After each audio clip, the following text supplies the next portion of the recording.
Bienvenida o bienvenido a esta inmersión. Hoy nos metemos de lleno en las páginas de una novela que nos dio escalofríos a muchos, Tiburón, de Peter Benchley. Tenemos aquí unos cuantos extractos clave y vamos a analizarlos. A ver, situémonos. Amity parece la típica postal de Long Island, ¿verdad? Encantadora, tranquila, pero con un problemilla importante. Vive del verano. 1.000 personas en invierno, 10.000 en verano. Si vienen los ricachones de vacaciones, todo va bien. Exacto, y esa es la clave de todo el conflicto, ¿no? Esa dependencia. La pasta del verano no es un capricho, es lo que les permite sobrevivir todo el año. Piensa en las tiendas, los bares, los alquileres.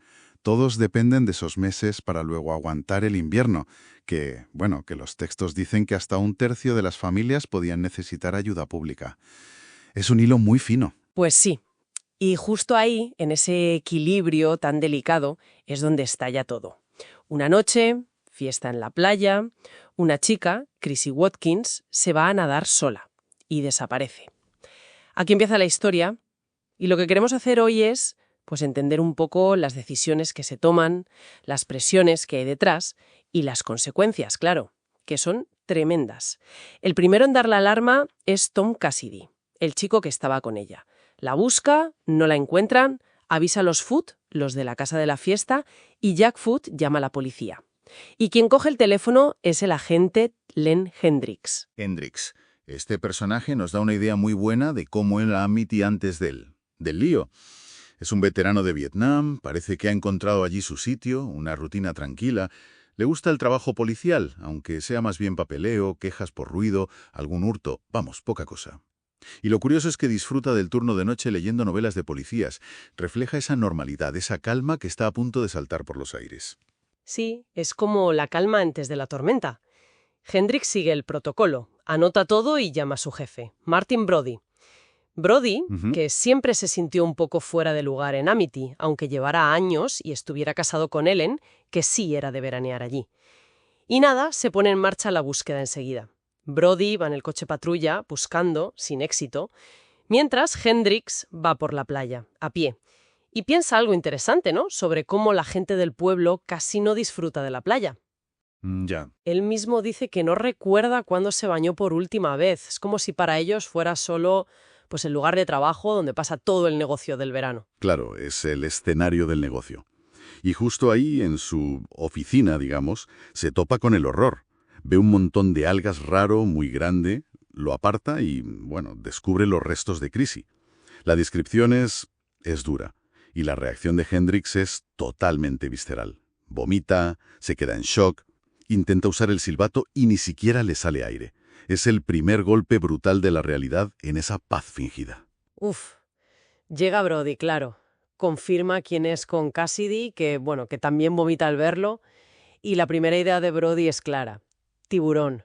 Poco después llama el forense, Carl Santos, y lo confirma por teléfono. Y dice esa frase que es clave. A menos que tengas alguna razón para sospechar que se trata de un asesinato, yo diría que ha sido un tiburón. Y una bestia muy grande. Pero añade eso de otras consideraciones. Exacto, las otras consideraciones. Ahí empieza el lío de verdad. Entra en juego eso que los textos llaman el pacto tácito de Amity. No está escrito en ningún lado, pero todos lo saben. La temporada de verano tiene que salir bien. Un verano malo y el doble de familias necesita ayuda. Si encadenan varios veranos malos, Amity podría, desaparecer.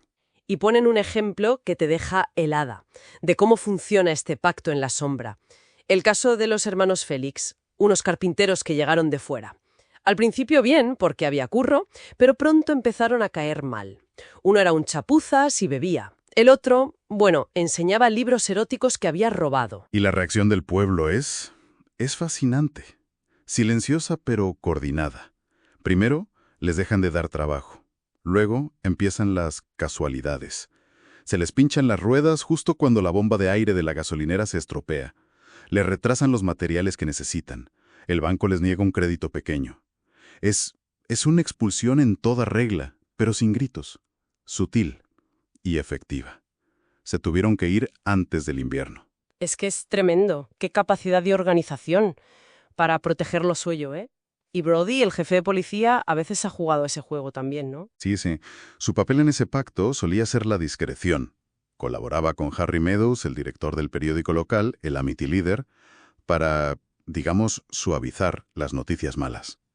Los textos hablan de violaciones el verano anterior, que como las víctimas no quisieron denunciar, pues se corría un tupido velo. O cómo rebajaban cargos por conducir borracho a gente importante, si era la primera vez, claro. Se trataba de mantener la imagen de paraíso. Claro, mantener la fachada. Y con ese historial, imagínate la presión que tiene Brody encima después de lo de Chrissy. Habla con Meadows, el del periódico, y este es, vamos, clarísimo.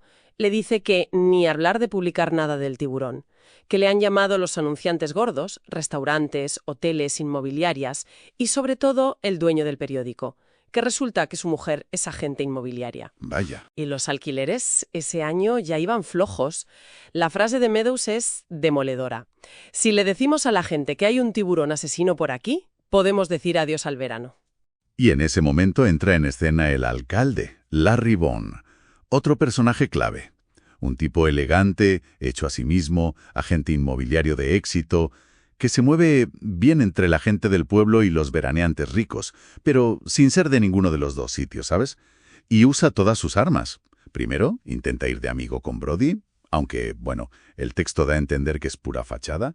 Luego, el argumento económico, claro, el pan del pueblo. Y al final, ya más civilino, le deja caer que él tiene algo que decir sobre quién es el jefe de policía. Vamos, una amenaza velada. De hecho, en total. Y Brody, pues Brody traga. Se nota que le revuelve por dentro. Dice algo como, no me gusta nada, esto huele fatal. Pero vale, si es tan importante como dices, y ya está. La decisión está tomada, las playas siguen abiertas. ¿Silencio? Sí, cede. Pero esa decisión va a marcarlo todo. Es el momento en que el dinero le gana la partida a la seguridad.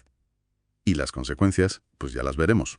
Y esta decisión de Brody de ceder ante Bond no es algo que surja de la nada, ¿verdad? Para entender por qué cede, creo que es importante ver cómo estaban él y su mujer Ellen en ese momento, las presiones personales que tenían. Brody tiene 41 años, se siente, bueno, un poco inseguro con su mujer, que es más joven, más atractiva, le preocupa la barriga, se pilla a sí mismo mirando a las turistas y luego se siente culpable, celoso. Es como el miedo a hacerse mayor, a no dar la talla. Y Ellen es un personaje complejo, lleno de contradicciones. Ella creció veraneando en Amity, en la opulencia. Y casarse con Brody, un policía local, pues para su círculo fue como bajar de categoría, ¿sabes? Quiere a su marido, a sus hijos, pero ahora que los niños son más mayores, se siente como atrapada. Echa de menos la vida fácil, el dinero, el estatus de antes. Intenta reconectar con ese mundo en verano, pero se siente fuera de lugar. Ni es de allí, ni es de aquí. Ajá. Y esa tensión se nota mucho en la relación con Brody, sobre todo en verano. Casi que preferiría que no llegara esa época. Es muy interesante también cómo describen a los jóvenes ricos que veranean allí, casi como un estudio antropológico, ¿no? Jóvenes guapos, de buenos colegios, bronceados, pero totalmente ajenos a los problemas del mundo real. Sí, Viven en su burbuja de dinero, mientras gente como Brody y Hendrix se enfrentan a la realidad. Una realidad que está a punto de ponerse muy, muy fea. y no tarda. La decisión de dejar las playas abiertas, pues tiene consecuencias inmediatas y terribles.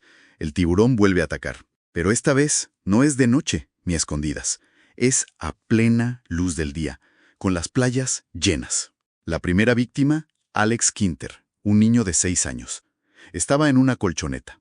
¡Uf, qué horror! Un testigo dice que fue como un rayo plateado saliendo del agua. El niño y la colchoneta desaparecen. No encuentran el cuerpo. Madre mía. El horror absoluto.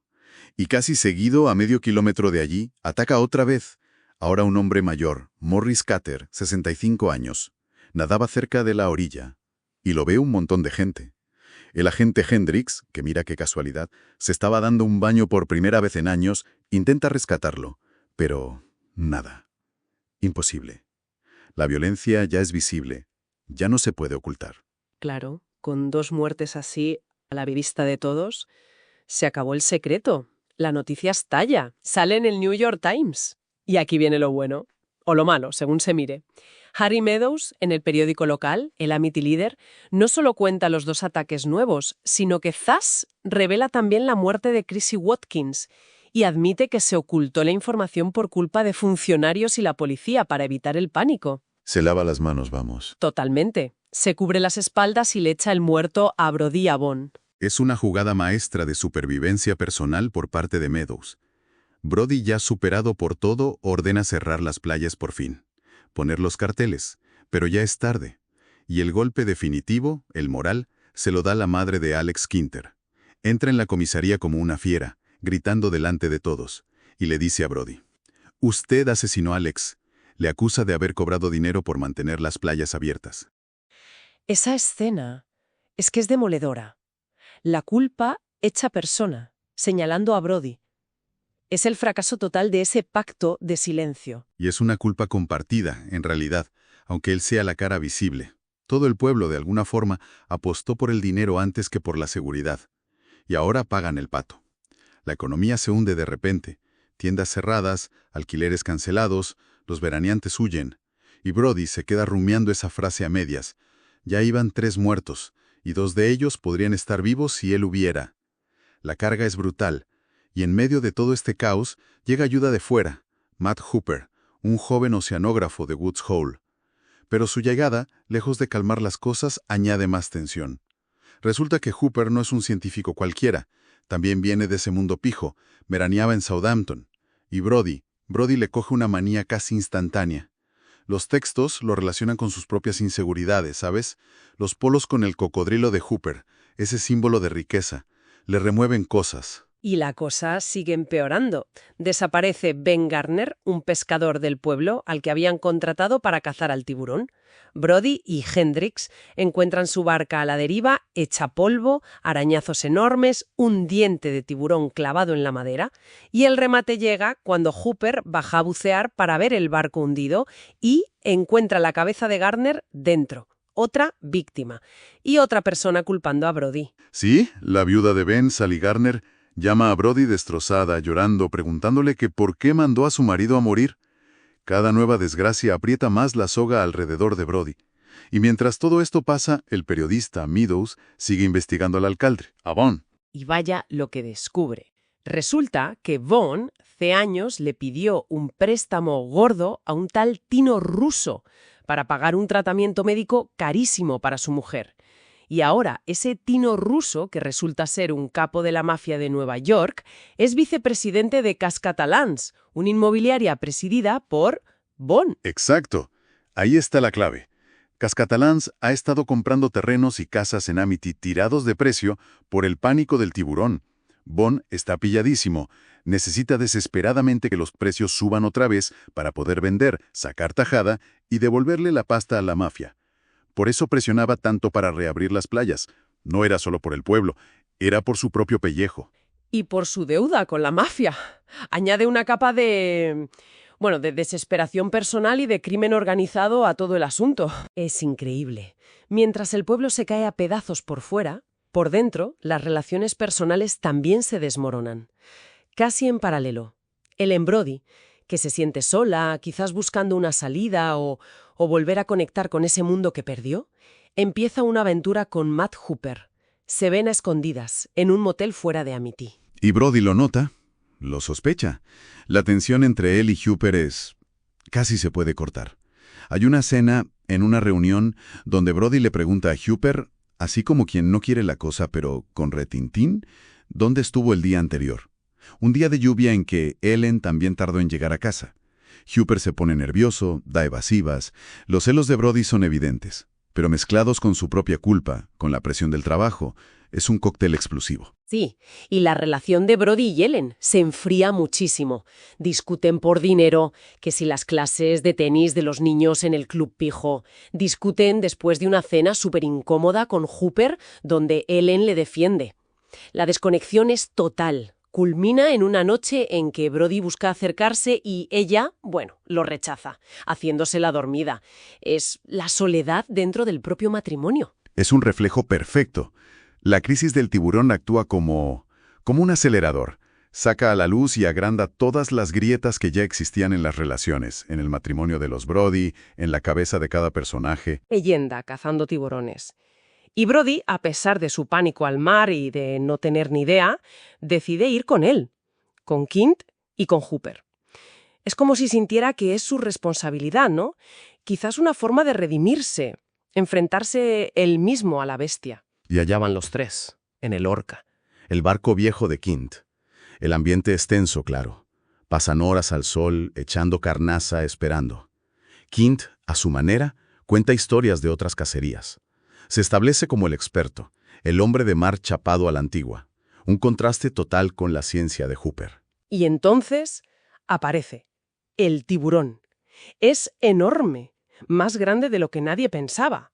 Hooper propone un plan muy arriesgado. Bajar en una jaula antitiburones para hacerle fotos y matarlo con una especie de arpón explosivo. Un intento de mezclar ciencia y acción. Pero el plan sale fatal. El tiburón, con una fuerza increíble, destroza la jaula y mata a Hooper. Es irónico que justo al día siguiente, el periódico de Meadows saque un editorial alabando el sacrificio de Hooper y la integridad de Brody por haber querido cerrar las playas. Claro, a toro pasado. Ahora solo quedan Quint y Brody, solos contra el monstruo.